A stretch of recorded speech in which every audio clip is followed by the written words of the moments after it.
Microsoft Excel තුලින් අද අපි කතා කරන්නේ කොහොමද if function එකයි vlookup function එකයි ඒ වගේම hlookup function එකයි යොදාගෙන කොහොමද answers ගන්න කියලා. අපි ඉස්සෙල්ලාම යන් if function එකට. if function එකේදී අපිට දීලා තියෙන name tab එක score tab එක දැන් අපිට ගන්න තියෙන result එක. ඒ කියන්නේ අපි හිතමු අපේ ලකුණු 60ට වැඩි අය pass කියලායි ලකුණු 60ට අඩු අය fail කියලායි ගන්න තියෙනවා කියලා. අපි බලමු මේ if function එක යොදාගෙන ඒක කොහොමද ගන්න කියලා. අපි යනවා equal ගහලා if function එක මෙතන type කරලා if function එක open කරලා ඊට පස්සේ යනවා අපි ඒ function argument එකට.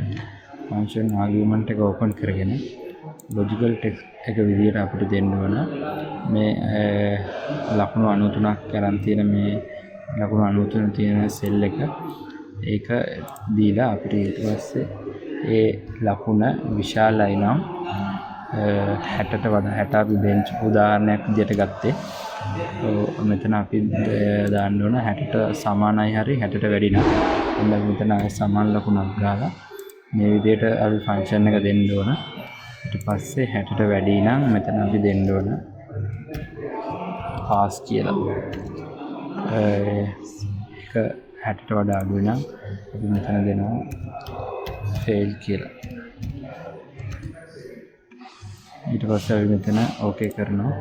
ඊට පස්සේ අපිට මෙතන pass කියලා answer එනවා. මොකද 60ට වඩා ලකුණු මේ ළමයා අරන් හින්දා ඒ විදිහට අපි මේක down එකටම අරන් ගියාම අපිට එනවා මේ විදිහට result 60 ගත්ත එක්කනත් අපි pass කියලා තමයි condition එක විදිහට දැම්මේ.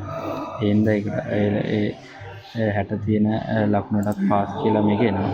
ඊපස්සේ 58 තියදී fail කියලා 79ට pass කියලා 41ට fail කියලා answer ටික එනවා. ඔය විදිහට තමයි අපි මේ if function එක යොදාගෙන answers ගන්න.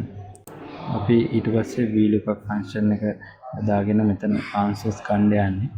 මෙතන අපි table එක අර විදිහට vertical හින්දා අපි මෙතනට ගන්න vlookup function එක. අපි equal ගහලා vlookup function එක open කරගෙන function argument එකට ගිහිල්ලා මෙතන අපිට තෝරන්න ඕන මේ අංක වලට එන මේ product එක. මෙතන lookup value එකට අපි තෝරන්නේ මෙතන අපිට ඕන answer එක ගන්න ඒ ඉස්සරහා තියෙන answer එක විතරයි. ඊට පස්සේ table array එකට ගිහිල්ලා අපිට දීලා තියෙන table එකේ අපි ඒ ටික ඔක්කොම set කරන්න ඕන මේ විදිහට. ඊට පස්සේ මෙතන table array එක අපි fix කරන්න ඕන F4 ගහලා.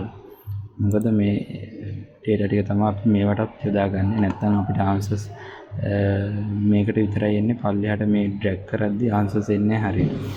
ඊට පස්සේ column index number එකට අපි යොදාගන්නේ මෙතන product එකෙන් තමයි අපි answers ගන්න. ඒ හින්දා මෙතන column එකේ 1 2 3 තුන්වෙනියට තමයි තියෙන්නේ මේ product කියන එක. ඒ හින්දා අපි මෙතන 3 ගහලා මෙතන okay දෙන්න ඕන. ඊට පස්සේ අපිට printer කියලා එනවා. මොකද 104ට printer කියන product එක තමයි තියෙන්නේ. ඊට පස්සේ අපි මේක down එකට අරන් ගියාම අපිට answers ටික එනවා 102කට keyboard ඔය විදියට. ඒ විදිහට තමයි අපි vlookup function එක යොදාගෙන answers ගන්නෙ. මෙතන මම additional විදියට තව මේකත් දාලා practical එකක් දාලා තියෙනවා. ඔයගොල්ලන්ට ඒක vlookup function එක යොදාගෙන කරලා බලන්න පුළුවන්. ඊට පස්සේ මෙතනදී තියෙන්නේ hlookup function එක. hlookup function එක මම ඉස්සෙල්ලා කිව්වා වගේ අපි යොදාගන්නේ data ටික අපිට 34 කියන්නේ row විදියට දීලා තියෙනවා නම් එතනදී තමයි අපි hlookup function එක යොදාගන්නේ. අපි බලමු කොහොමද calculate කරන්න කියලා මේක.